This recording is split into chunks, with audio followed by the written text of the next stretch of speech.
I belong to you.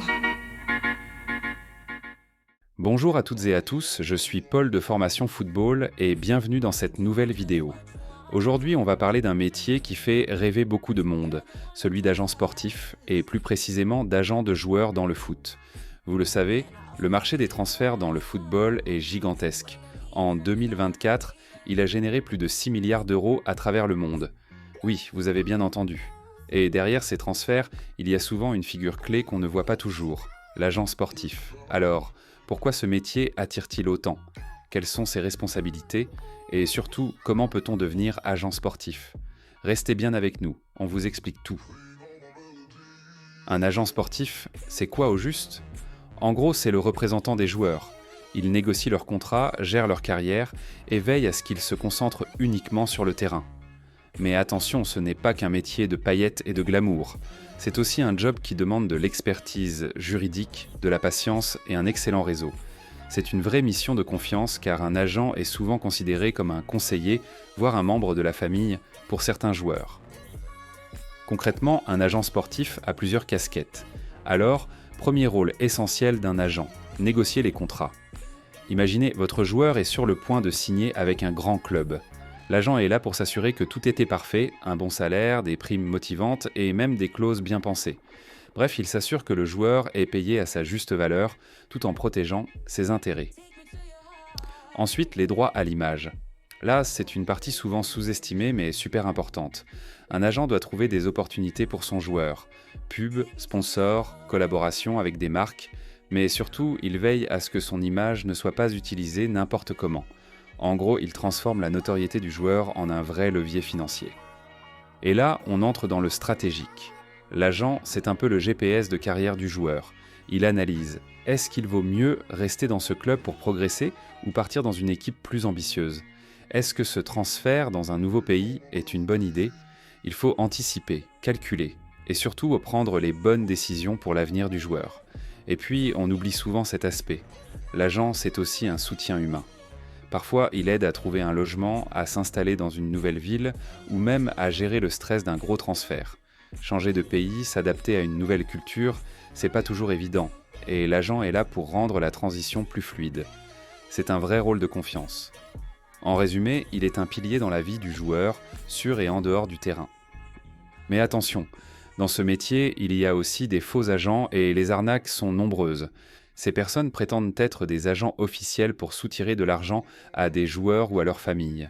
C'est une situation malheureusement fréquente, notamment dans les pays où les jeunes rêvent de devenir professionnels. Pour éviter ces pièges, il est essentiel de vérifier si un agent est accrédité par une fédération comme la FFF ou la FIFA. Alors comment on fait pour devenir agent sportif ? Eh bien tout commence avec une accréditation officielle. Et là, petite précision importante. En France, il est obligatoire de passer l'examen de la FFF si vous voulez exercer le métier d'agent. Cet examen, une fois réussi, vous permet de travailler non seulement en France, mais aussi partout dans le monde. C'est un peu comme un passeport international pour les agents. En revanche, il existe aussi l'examen de la FIFA. Celui-ci vous permet également d'exercer dans de nombreux pays, sauf en France. Et oui, la FFF impose son propre examen sur le territoire français. En résumé, l'examen de la FFF est reconnu par la FIFA, mais l'inverse ne marche pas. Pour devenir agent sportif, il faut passer par 3 grandes étapes. La première étape, c'est l'inscription.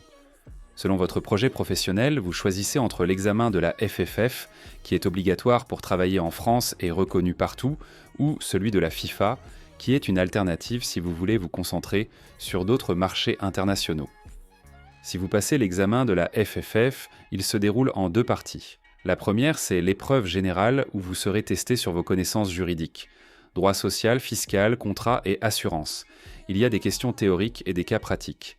Ensuite, l'épreuve spécifique vous plonge dans les règlements nationaux et internationaux du football avec des QCM et des mises en situation concrètes. En revanche, si vous passez l'examen de la FIFA, celui-ci ne comporte qu'une seule épreuve qui combine les aspects théoriques et pratiques. Une fois l'examen validé, vous devenez officiellement agent sportif, prêt à représenter des joueurs et à gérer leur carrière. Mais attention, réussir cet examen n'est pas une mince affaire. En 2024, le taux de réussite global à l'examen de la FIFA est d'environ 40,4%.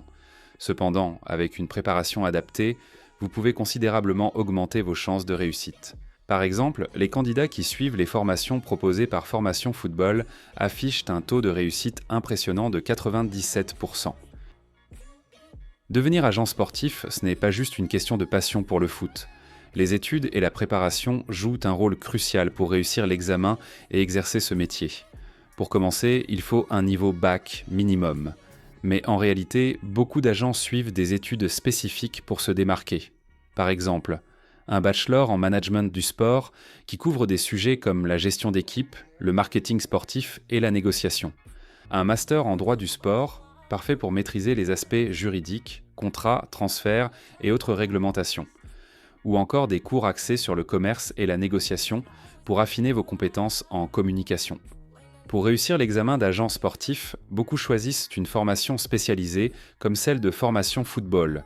Avec des modules sur mesure, des QCM officiels et des simulations d'examen, ces programmes maximisent vos chances de succès tout en vous offrant un accompagnement personnalisé.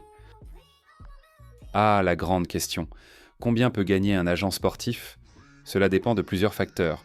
La renommée de l'agent, les joueurs qu'il représente et les contrats qu'il négocie. En général, un agent touche 10% des revenus du joueur, que ce soit sur son salaire ou sur ses contrats de sponsoring. Par exemple, si un joueur gagne 1 million d'euros par an, son agent peut percevoir 100 000 euros. Pas mal, non ? Mais attention, ce n'est pas un métier facile.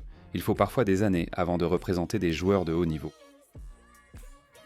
Voilà, vous savez tout sur le métier d'agent sportif. Un métier passionnant, mais qui demande du travail, des connaissances et surtout de la détermination. Si vous souhaitez découvrir et vous former dans d'autres métiers, dans le football, cliquez sur nos vidéos juste ici. N'oubliez pas de liker, de vous abonner et de partager cette vidéo à quelqu'un qui rêve de travailler dans le foot. Take me to your heart.